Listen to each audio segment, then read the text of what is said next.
Our mothers, sisters, grandmothers, women like us are the faces of Alzheimer's disease. Roughly 5.7 million people across the United States are living with Alzheimer's disease. You know, 2/3 of those are women. Nearly 65% of women are also caregivers. And nearly 1/2 of female caregivers report high emotional and physical stress. The Alzheimer's Association of Western New York is here for you 24/7, so call. Together we can do this. Now, what you've just seen is a brand new public service announcement that helps to explain the Alzheimer's Association of Western New York and what it has to offer. So with more, we're going to talk about this. We welcome Julie Sbrigata, who is the director of our local Alzheimer's Association. And as you saw in the PSA, Brenda McDuffie is here, president and CEO of the Urban League. And good morning, ladies. Nice to have you here. Thank you for having us. Brenda, I didn't realize until I saw the PSA.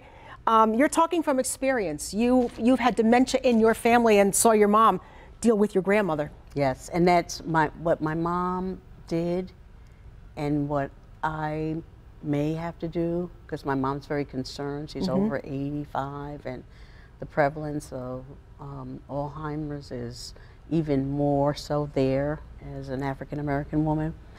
Be the caretaker. Work full-time, be responsible for a family, taking care of her mother.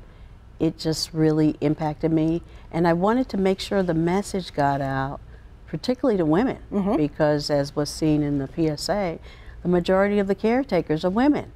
Almost 70% are women, and 2/3 of the people who have it are women. So I'm of the age cohort. My mom could be impacted.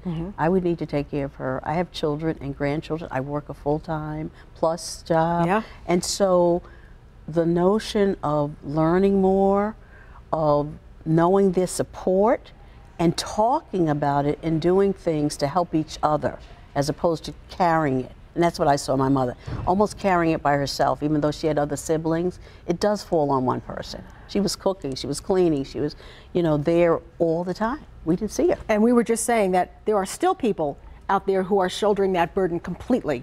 Absolutely. It's not uncommon for caregivers to feel that they need to take the burden on themselves. Statistically, what we see is for every person who has Alzheimer's, there's about 3 caregivers. Typically, there's one person who identifies as the primary. Right. And as Brenda was talking about, that's a lot of emotional stress, physical stress, financial stress. Yeah, you love your family member, and you're sitting there seeing them, and it's not a disease that gets better. You know, it gets worse. Right. And so you're giving more. You love them. Nancy Reagan called it the long goodbye. Yeah, it is. And that is so sad, you know, to hear it put like that, but it is so true. Julie, do we have any idea how many people are affected with Alzheimer's in Western New York? Well, we know that across the country, it's about 5.7 million. In New York State, it's around 400,000. My goodness. Yeah. The Western New York statistics, you know, they go back and forth. It's somewhere around 55,000. We also want people to know that when you donate to, whether it's our local Alzheimer's Association or a national organization, it goes towards research.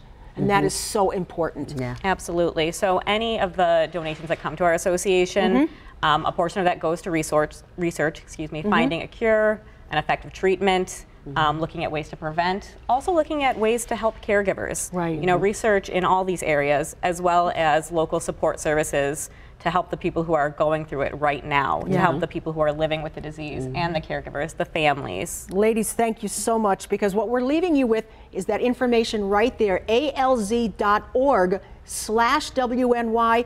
If you are the people we're talking about, if you're taking a lot of this responsibility, you do want to learn more about Alzheimer's and other dementias, please go to that website, because as Brenda said, at least there's more that can be done today to help our caregivers as well. Thanks, everybody. Have a great day out there.